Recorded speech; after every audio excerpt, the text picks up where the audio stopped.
அவங்க அத்தை பொண்ணுக்கு கல்யாணம். குலசைக்கு போயிருந்தோம். குலசை கோயில் பக்கத்திலேயே ரூம் புக் பண்ணியிருந்தோம். குளிச்சு கிளம்புறதுக்காக. மேடம் குளிச்சிட்டனால அவங்க வேலைய பார்க்க அவங்க ஸ்டார்ட் பண்ணிட்டாங்க.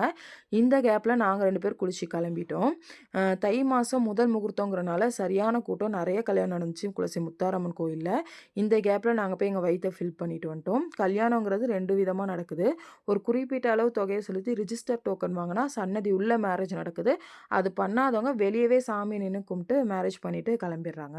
கல்யாண ஜோடிங்க கூட ஒரு 10 பேர மட்டும் தான் மேக்ஸிமம் உள்ள அனுப்புறாங்க. அவங்க பெற்றோர், நெருங்கின சொந்தங்கள் மட்டும் தான். இந்த கூட்டத்தில நாங்க வந்து உள்ள போக முடியல. ஆனா நார்மலா சரி கல்யாணம் உள்ள முடிஞ்சிருக்கும். நம்ம சாமி கும்பிட போலான்னு போகும்போது, கல்யாணம் முடியாம நின்னுட்டுருந்தாங்க. ஆ நம்ப போனதுக்கப்புறம் தான் கல்யாணம் ஸ்டார்ட் பண்ணியிருந்தாங்க. அதில ஒரு சந்தோஷம். கல்யாணத்த பார்த்தனால. அதுக்கப்புறம் சாமியையும் ரொம்ப நாள் கழிச்சு கண்குளிர பார்த்து வேண்டுனனால ஒரு சந்தோஷம். அதான் நான் சிரிச்சுட்டே இருக்கேன்.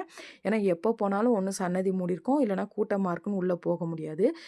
இப்போ நம்ம போன கல்யாணத்தையும் பார்த்துட்டோம், சாமியும் பார்த்தனால எனக்கு இன்னைக்கு ரொம்ப சந்தோஷம். குலசை மினி விலாக இதோட முடிச்சுக்கலாம்.